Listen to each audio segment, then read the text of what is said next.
Hi guys, thanks for checking the video out. I'm here at the Callaway Performance Centre with Matt.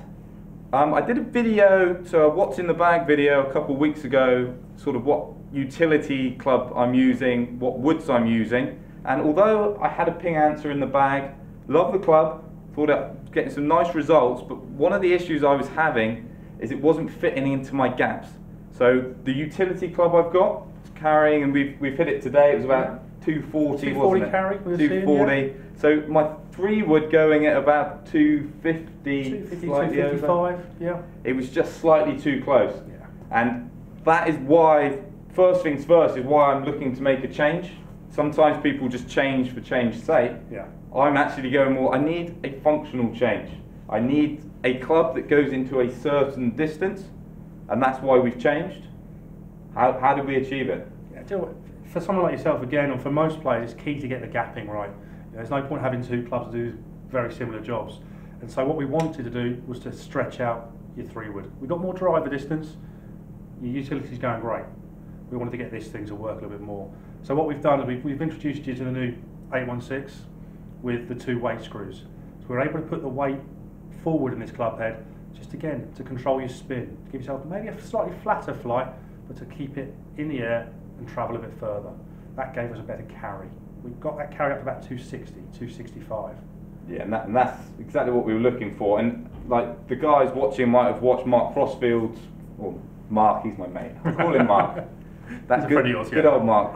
So Crossy, I told you he's one of my good mates. So Crossy went over to the States, and when he was trying it, he was finding, well, he actually liked the weights in the other direction because of the stability. Yeah. But what we're finding with me is to get into that yardage that I need to drop the spin a bit. So by changing the weights over, that's how I've achieved it.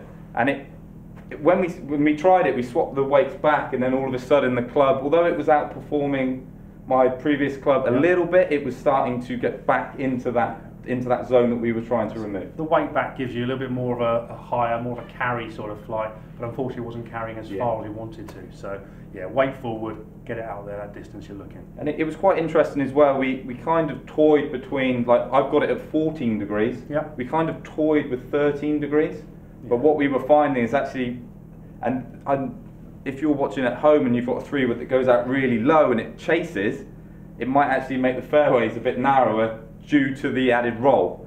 So although it's easy to say, oh, let's carry it and then get it chasing down the fairway, it might actually make that fairway a bit narrower and not get what we want. It is striking that balance for what you need. You know, it's to get you somewhere, and we need to make sure it goes through the air. If it runs out, you may lose a little bit of control with that. Yes. So the loft issue allowed us to get that control, get that carry control. So I'm very excited. I now feel like I'm regaining a club, because the one I had in the bag, I was kind of made it redundant by my other yardages. This one now fits in the yardage. I can now use it. Driver goes, fairway goes, hybrid goes. Yeah. Different. That's what you need. There we go. That's why we have 14 clubs.